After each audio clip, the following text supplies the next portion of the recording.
crianças! Olá, família! Como vocês estão? Espero que estejam se cuidando e estejam todos bem.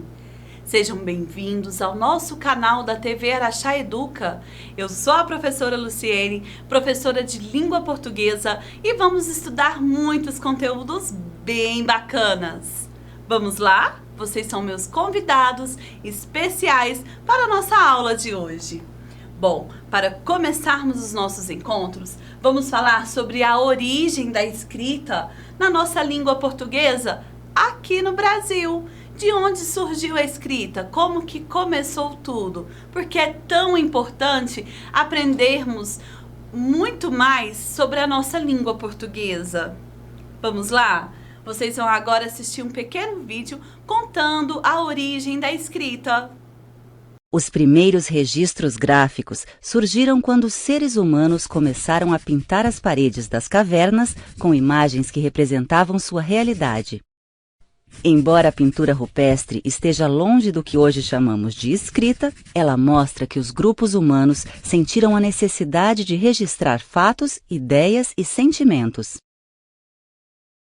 Na periodização tradicional, a escrita é a marca que separa a pré-história da história. No início da escrita, uma das manifestações mais comuns era a pictografia.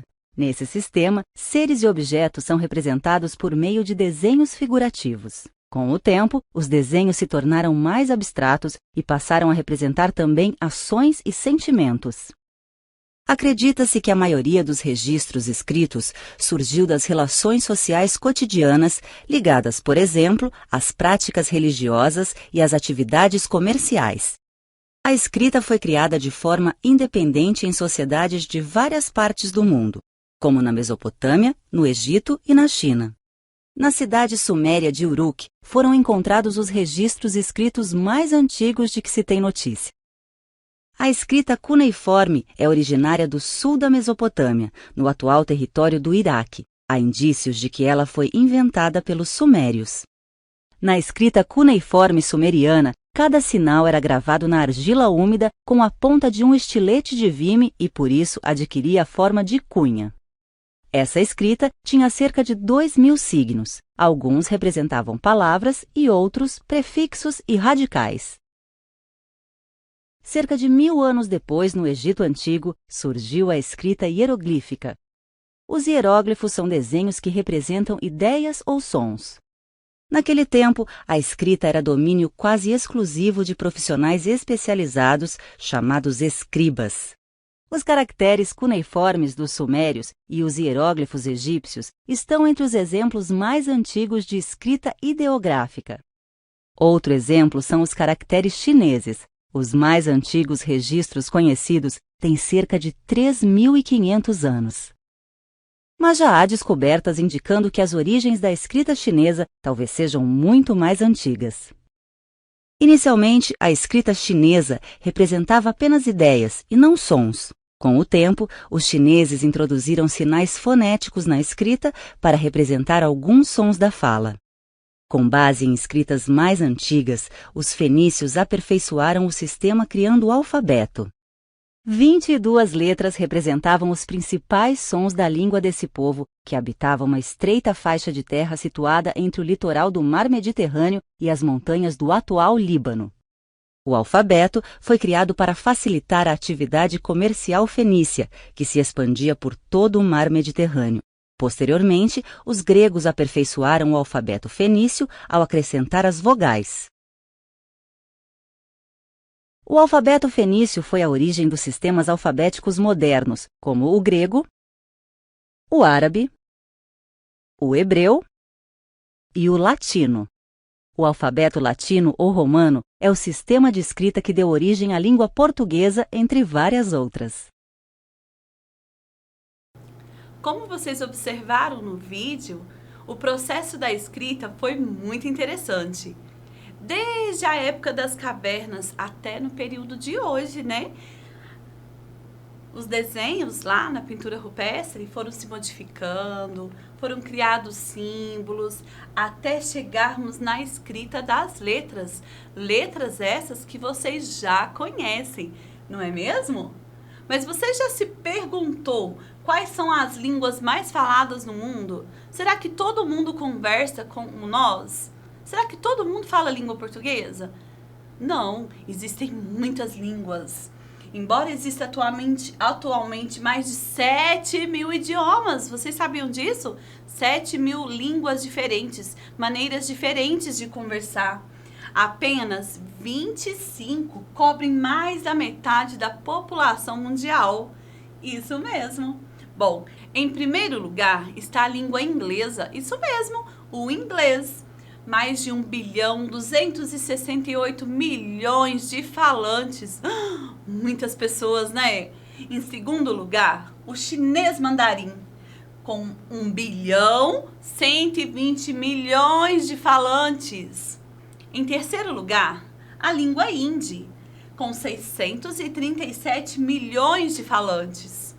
Em quarto lugar, está o espanhol, com 538 milhões de falantes.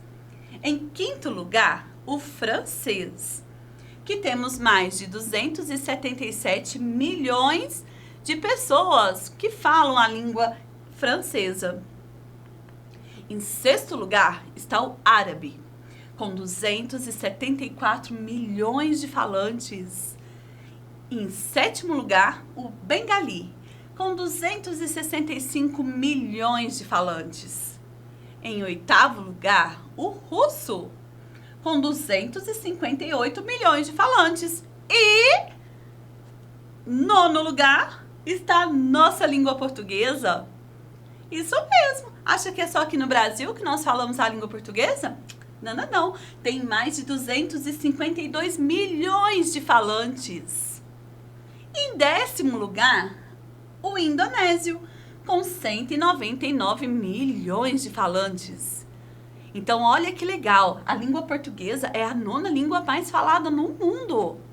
Isso mesmo. Hoje, é a língua oficial de 9 países, divididos entre a Europa, América, África e Ásia. A língua portuguesa é falada por mais de 252 milhões de pessoas no mundo. Deste número, vocês sabiam que 207 milhões estão aqui no Brasil? Muito bem. Então, olha só. Vejam no mapa onde está distribuído a nossa língua portuguesa.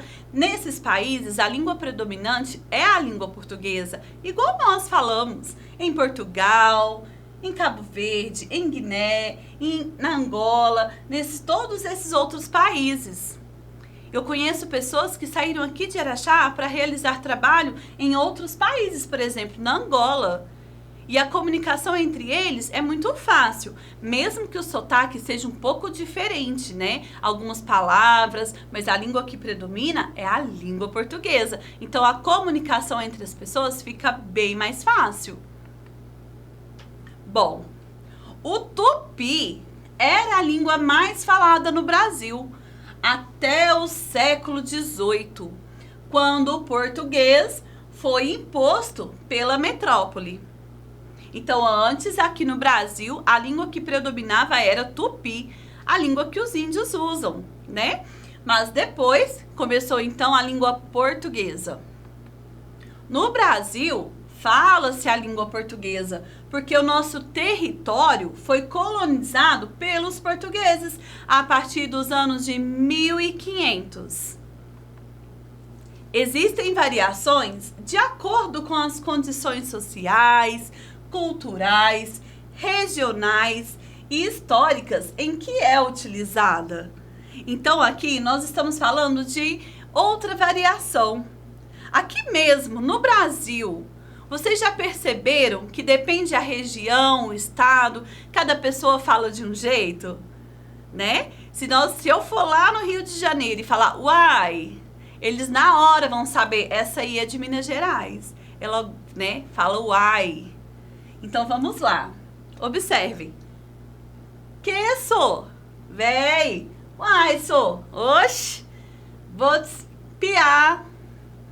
se liga na parada, manda o céu, bate, tchê, né? Então nós temos algumas línguas, né? A variedade linguística, mesmo dentro da língua portuguesa, ela é muito diferente, depende muito da região em que nós moramos. Depende também da cultura, da condição financeira, né? Da profissão.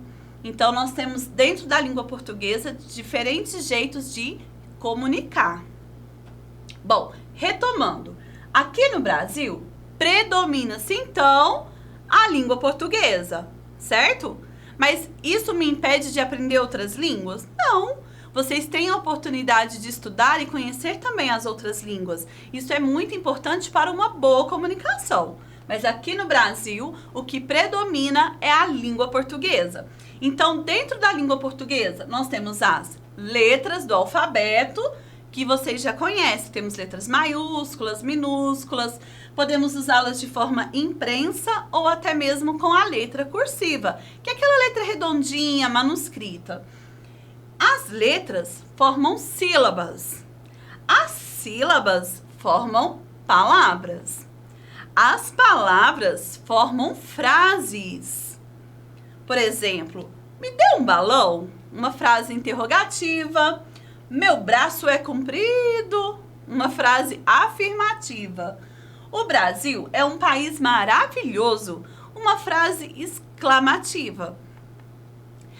As frases formam textos. Os textos são usados de diferentes maneiras, né? Nós temos muitos gêneros textuais. Nós vamos estudar isso no decorrer do ano, certo? Bom, pessoal, como uma boa mineira que eu sou mineira porque eu moro em Minas Gerais, assim como vocês. Então, aqui nós temos o semáforo para os mineiros. É uma brincadeira. Pode parar. Amarelo, presta atenção, só. E o verde, agora você pode. Então, gente, é isso aí. Com muita animação, eu aguardo vocês no nosso próximo encontro para aprendermos sempre um pouquinho mais da nossa linda e querida língua portuguesa. Um grande beijo e até lá!